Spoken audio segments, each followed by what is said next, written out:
So we are through with our section on epistemology, and we're beginning our section on metaphysics, which will carry us through to the end of the semester.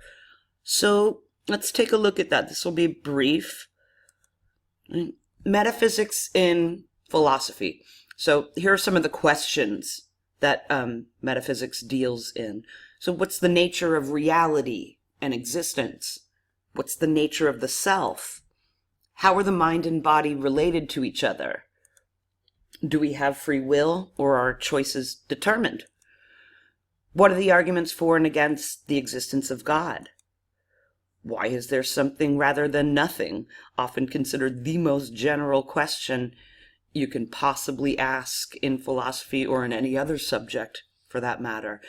And that question is a question of a subfield in metaphysics known as ontology. Ontology is the study of being as being, the nature of being. What do we mean when we say being or to be? What can be said to exist or to be? Is there a hierarchy of the being of these things? What does it mean to say that something is anyway? This is deep, deep metaphysics, right? And I think what's important that we take a look at before we continue is the distinction between material and immaterial. So material is spatial, so it takes up space and can be measured. It's public, so it can be viewed and verified or falsified by different people. And it's mechanical, right? Material things behave according to the laws of physics. They're determined in that sense. And immaterial, right? Immaterial things are non-spatial. They don't take up space. They can't be measured. They're private, right? Like others can't see your ideas, but we still refer to ideas as things, as entities of some sort, be they immaterial entities. And often they're what's known as teleological, and this word comes from the root, the ancient Greek root telos, which means end or purpose. So if you describe something as teleological, that means it is purposive. It has a goal or purpose for its being. There's a reason it exists. And here are some different metaphysical camps. Again, this is a brief metaphysics introduction to help us with everything that's to come. First big, huge division in metaphysics is dualism. Right? And that's the ontological view that reality is composed of two kinds of being, hence dual, right? The material and the immaterial. There's two kinds of stuff in the universe. There are material things and there are immaterial things, and both are real. Just real in a different way. Like minds and bodies, they're both real, according to some people. And one of these may be more real than the other. There may be a hierarchy of them. But insofar as you posit the existence of two types of stuff in the universe, material and immaterial, you can be said to be a dualist. Then there's monism, right? And that's the view that only one kind of being or stuff exists.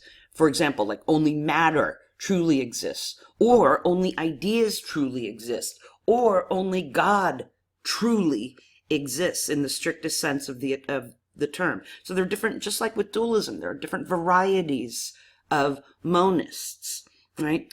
There's, for instance, material monists, right? Or materialism. That's the ontological view that all reality can be shown to be ultimately material in nature, right? For instance, that minds, what we refer to as mental activity, is really just brain organ activity. And we just describe that activity in mentalistic terms. But really, one day, if and when science catches up, if and when we have the technology, we're going to begin to describe all quote-unquote mental activity in physical terms, in brain terms. You could argue that we're already seeing that happen now. Everything we denote as ideal or mental can be reduced to matter, right? That's really so to sum it up, materialists believe that only matter is truly real. Or there's idealists, and that's the ontological view that ultimately every existing thing can be shown to be spiritual or mental, right? Effectively, there is no external world, quote unquote. All that exists is ideas and mental activities, or at least that's all that can be shown to exist, right? The things we denote as real can be reduced to sense data, and that's the ultimate reality. So these are two camps of monism. And then we have the problem of the one and the many.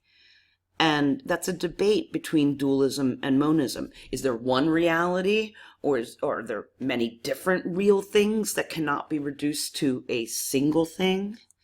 Which then gives rise to the view known as pluralism. And that's the ontological view that reality is composed of a multiplicity of things, or different kinds of things, and that this multiplicity cannot be reduced to one or two categories, right? Like dualists and monists want to do. There's all different kinds of things, both material and immaterial, maybe something, other sorts of things that we can't even qualify or quantify. And that is about it for our brief introduction to the different metaphysical platforms.